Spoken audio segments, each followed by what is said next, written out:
Israel telah lama menunjukkan cara untuk memaksimalkan sumber daya yang terbatas dalam kondisi yang tidak ideal. Salah satu contohnya adalah sistem air berskala besar berbasis desalinasi yang terbukti efektif. Pertanian di gurun juga dapat dikelola dengan baik. Namun, beberapa proyek paling ambisius negara ini sedang berlangsung di wilayah Mediterania. Selama periode tertentu, Israel berhasil mengangkat lebih dari 71 juta kaki kubik pasir, lumpur, dan batuan keras dari dasar laut. Namun, itu tidak cukup. Selanjutnya, negara ini memutuskan untuk mengangkat 529 juta kaki kubik material yang hampir tak terbayangkan dari dasar Mediterania. Menariknya, Israel tidak hanya membuang material yang mereka keruk. Mereka menciptakan lahan buatan dengan mereklamasi lebih dari 247 hektar dari laut. Lalu, untuk apa semua ini? Singkatnya, ini berkaitan dengan hubungan Israel dengan negara-negara Asia. Namun, penjelasan singkat tidak cukup untuk memahami dinamika yang terjadi di dekat pantai Israel. Mari kita bahas lebih detail. Perdagangan maritim Israel dengan Asia telah lama menjadi koneksi stabil yang diandalkan Tel Aviv. Baru-baru ini, sekitar 25 hingga 30% dari total impor Israel berasal dari negara-negara di kawasan ini. Pertanyaannya adalah, di mana kapal-kapal dari wilayah yang jauh ini berlabuh? Pelabuhan Eilat di ujung selatan negara, di pesisir Laut Merah, menjadi lokasi yang paling strategis untuk kargo yang datang dari Asia. Misalnya, barang elektronik dari Tiongkok dimuat ke kapal yang kemudian menempuh perjalanan ribuan mil, memasuki Laut Merah, dan mencapai berbagai tujuan secara langsung. Ini adalah rute terdekat yang memungkinkan. Jika semuanya berjalan sesuai rencana, perdagangan akan berkembang pesat. Namun, kenyataannya, pelabuhan tersebut harus memenuhi standar perdagangan maritim modern. Dalam beberapa tahun terakhir, salah satu cara paling populer untuk mengangkut kontainer adalah dengan menggunakan kapal yang mampu membawa kargo sebanyak mungkin sekaligus. Contohnya adalah kapal Panama, yang dapat mengangkut hingga 5.000 kontainer dengan draft mencapai lebih dari 39 kaki. Bahkan lebih baik lagi adalah kapal Neo Panamax, yang dapat menampung hingga 14.000 TEU, dengan draft mencapai 50 kaki.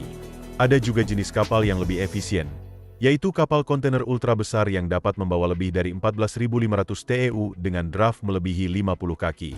Namun, kedalaman di banyak pelabuhan rekan kargo hanya berkisar antara 31 hingga 33 kaki, sehingga tidak ada jenis kapal tersebut yang benar-benar dapat berlabuh di sini. Mereka hanya berputar-putar tanpa bisa melakukan bongkar muat. Apakah ini berarti pelabuhan perlu ditingkatkan agar kapal kontainer yang lebih besar dapat membongkar muatan? Tidak sesederhana itu. Pengembangan pelabuhan sangat terbatas karena adanya terumbu karang yang unik di Teluk Akaba. Ekosistem ini dianggap sebagai salah satu yang paling utama di dunia dan sangat penting bagi keanekaragaman hayati. Pengerukan skala besar yang diperlukan untuk memperdalam pelabuhan akan menjadi bencana bagi kehidupan laut. Lumpur dan sedimen yang diaduk dari dasar laut dapat menyumbat karang, sementara perubahan arus akan mengganggu keseimbangan ekosistem yang rapuh. Akibatnya, kelompok lingkungan menentang proyek tersebut, yang mengancam prospek modernisasi pelabuhan. Faktor ekonomi lokal juga sangat penting.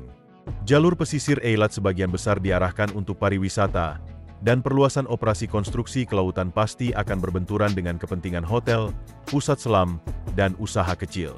Tentu saja, ada kekhawatiran bahwa jumlah wisatawan akan menurun. Menyaksikan pengerukan dan pekerjaan konstruksi sambil berbaring di tempat tidur gantung jelas tidak menyenangkan. Hal yang sama berlaku untuk melihat kapal-kapal kontainer besar dibongkar dan dimuat jika peningkatan tersebut benar-benar terlaksana. Meskipun pariwisata dan terumbu karang tidak terpengaruh, masalah lain tetap ada. Peningkatan Eilat sama sekali tidak efisien. Pelabuhan Eilat terletak di ujung selatan negara, sementara kota-kota utama seperti Tel Aviv, Yerusalem, dan Haifa berada di tengah dan utara, dengan jarak lebih dari 155 mil. Selain itu, tidak ada koneksi kereta api sama sekali antara Eilat dan kota-kota besar Israel. Kargo kontainer dari kapal besar harus dipindahkan ke truk dan diangkut ratusan mil melintasi gurun Negev ke Beer Sheva, sebelum akhirnya terhubung ke jaringan kereta api yang menghubungkan seluruh Israel. Tentu saja, semua upaya ini membutuhkan waktu, yang pada gilirannya meningkatkan biaya keseluruhan pengiriman barang dari Asia ke tujuan akhir. Jika Israel benar-benar ingin mengefisienkan rute dari pelabuhan Eilat ke kota-kota utama, maka diperlukan investasi yang sangat besar. Secara keseluruhan, banyak hal ini jelas bukan pilihan terbaik untuk modernisasi yang diperlukan guna mendukung perdagangan yang terus meningkat dengan negara-negara Asia. Israel pun menyadari hal ini. Untuk mengembangkan hubungan perdagangan dengan negara-negara Timur Jauh, pelabuhan lain, yaitu Ashdod dan Haifa, dipilih sebagai alternatif. Khususnya, Haifa mengalami modernisasi yang jauh lebih ekstensif. Sebelum peningkatan tersebut, pelabuhan Haifa memiliki fasilitas yang biasa untuk sebuah pelabuhan berfungsi, tetapi tidak cukup untuk disebut sebagai hub utama bagi kapal kontainer terbesar dan kapal lainnya. Kedalaman pelabuhan berkisar antara 33 hingga 47 kaki di lokasi yang jarang, dan kapasitasnya tidak memadai untuk menangani volume kargo sangat besar yang datang dari Asia. Namun, pada tahun 2015, proyek pengerukan besar dimulai. Israel menetapkan tujuan untuk memperdalam dasar pelabuhan agar dapat menangani kapal kelas ULCV, Ultra Large Container Vessel, yaitu kapal kontainer berukuran sangat besar. Untuk mencapai tujuan tersebut, pekerjaan dimulai dengan memperdalam alur pelayaran dari 56 menjadi 57 kaki. Peralatan khusus digunakan dalam pelaksanaan pekerjaan ini, termasuk kapal keruk berjenis chain bucket, yang dilengkapi dengan rantai bucket yang bergerak melingkar untuk mengikis dasar laut secara mekanis. Namun, ada kekurangan dengan jenis peralatan ini, yakni tidak memiliki kendali sendiri. Semua material yang dikeruk dari dasar laut perlu dimuat ke tongkang tambahan, sehingga sejumlah besar tongkang juga terlibat dalam proyek pengerukan. Selain itu, pengerukan dilakukan dengan menggunakan kapal keruk yang dapat bergerak sendiri, yang tidak memiliki kelemahan dari jenis peralatan pengerukan sebelumnya. Kapal-kapal ini dilengkapi dengan pompa kuat dan pipa hisap panjang yang menyedot campuran tanah dan air ke dalam palka kapal. Setelah penyimpanan penuh, kapal-kapal ini dapat menuju lokasi pembongkaran tanpa memerlukan peralatan tambahan. Jadi, ada banyak sekali pekerjaan dan tim manusia serta mesin yang terlibat dalam proyek ini sangat besar. Selama pekerjaan berkelanjutan, sekitar 529 juta kaki kubik tanah dan pasir diangkat dari dasar laut dekat Haifa. Bayangkan semua material yang diangkat, sebanyak 529 juta kaki kubik, tersapu kembali oleh lumpur dan benda-benda lain yang dibawa oleh ombak. Tentu saja, tidak ada yang menunggu saat material tersebut kembali. Oleh karena itu, pembersihan rutin dilakukan. Lumpur dan tanah diangkat secara berkala menggunakan peralatan yang sama, dan dapat dikatakan bahwa pengerukan di dekat Haifa masih berlanjut hingga kini. Lalu, kemana perginya semua 529 juta kaki kubik material yang diangkat dari dasar laut itu? Jawabannya mungkin mengejutkan. 176 juta kaki kubik ditempatkan kembali di dasar laut, sementara 353 juta kaki kubik sisanya dimanfaatkan oleh Israel untuk menciptakan daratan buatan seluas 207 hektar. Daratan ini diperlukan untuk membangun terminal canggih bernama Bayport. Proses pembangunan dimulai dengan pemilihan lokasi di bagian timur Laut Teluk. Sebuah kotak dibangun dan dikelilingi oleh dinding logam untuk memisahkan area konstruksi dari laut. Dinding-dinding ini berfungsi menahan air, menciptakan area kerja yang seolah-olah menjadi kolam besar.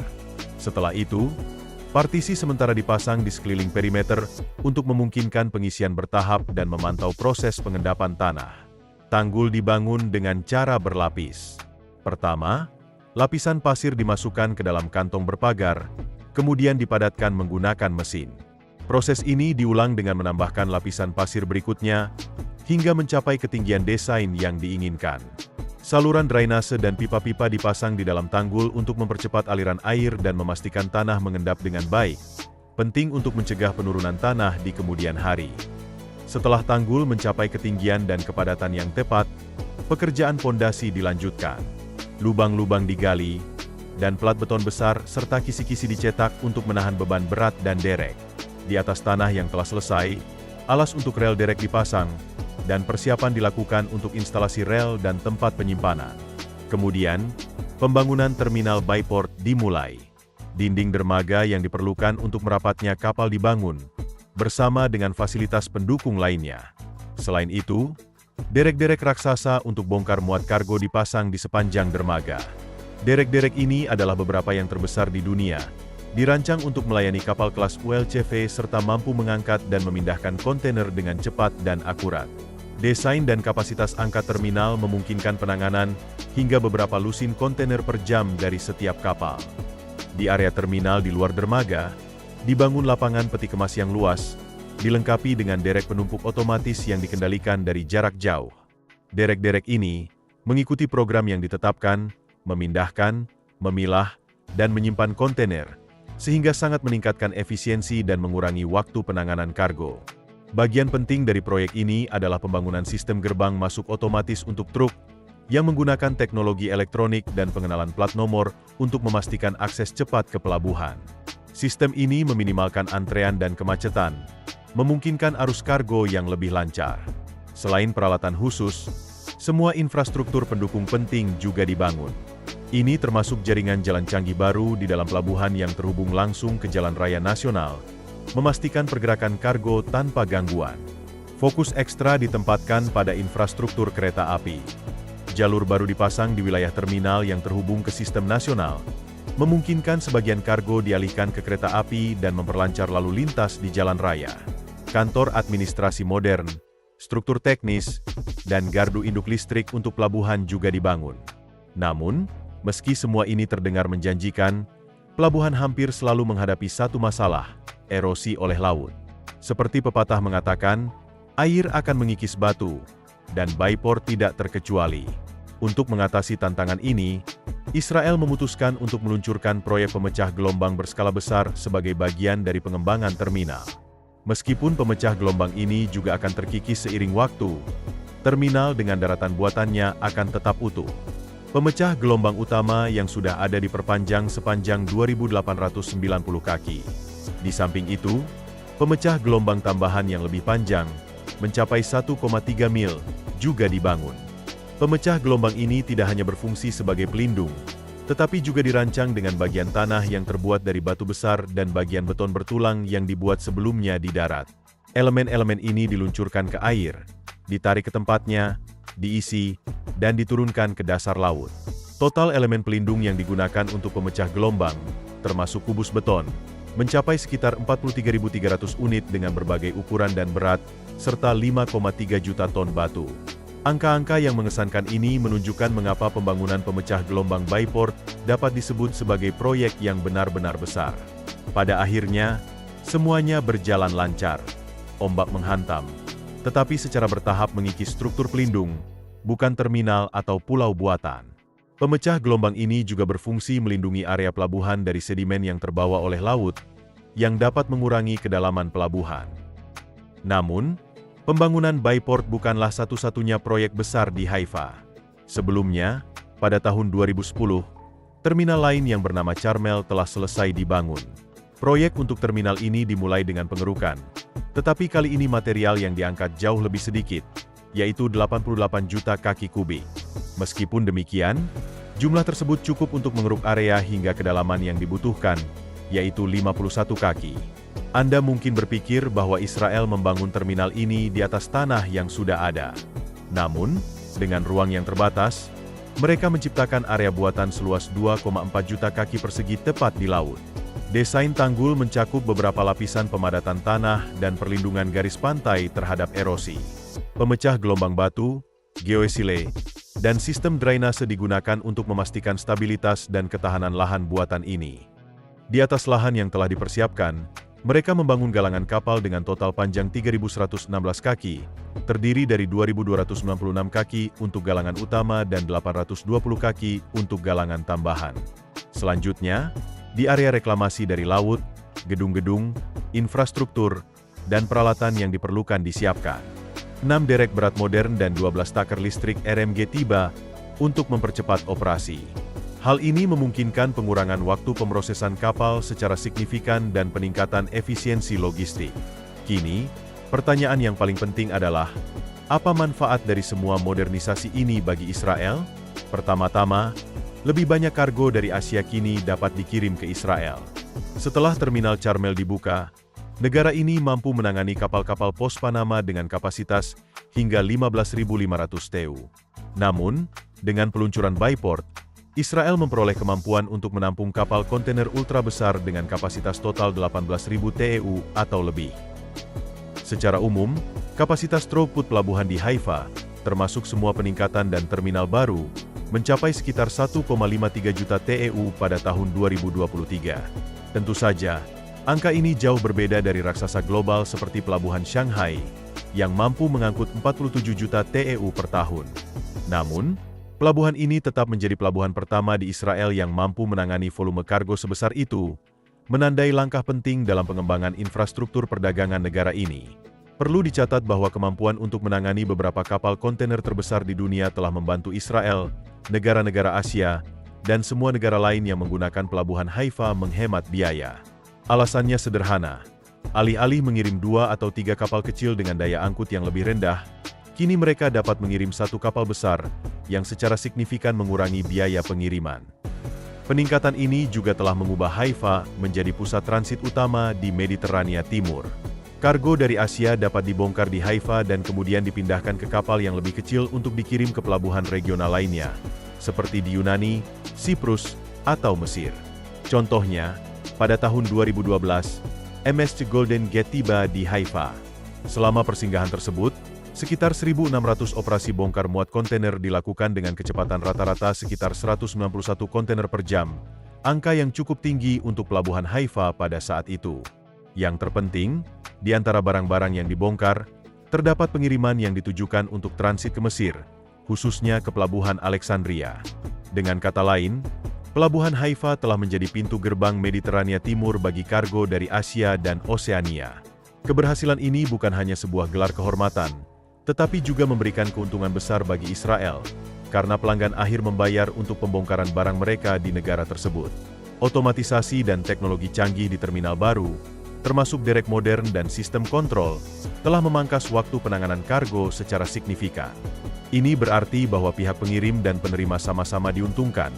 Lebih sedikit penundaan berarti lebih sedikit situasi di mana siapapun dalam rantai pasokan merugi. Bagi perekonomian domestik, memodernisasi pelabuhan berarti menciptakan ribuan lapangan kerja baru, baik di pelabuhan itu sendiri maupun di sektor terkait, seperti transportasi, logistik, pergudangan, perbaikan dan pemeliharaan peralatan, serta asuransi kargo. Hal ini mendorong aktivitas ekonomi di wilayah utara negara, membantu mengembangkan Haifa sebagai pusat industri dan perdagangan, serta mempersempit kesenjangan antara pusat dan pinggiran. Secara keseluruhan, berkat infrastruktur pelabuhannya yang sangat maju, kota dan wilayah tersebut dipandang sebagai salah satu yang terpenting di seluruh Israel.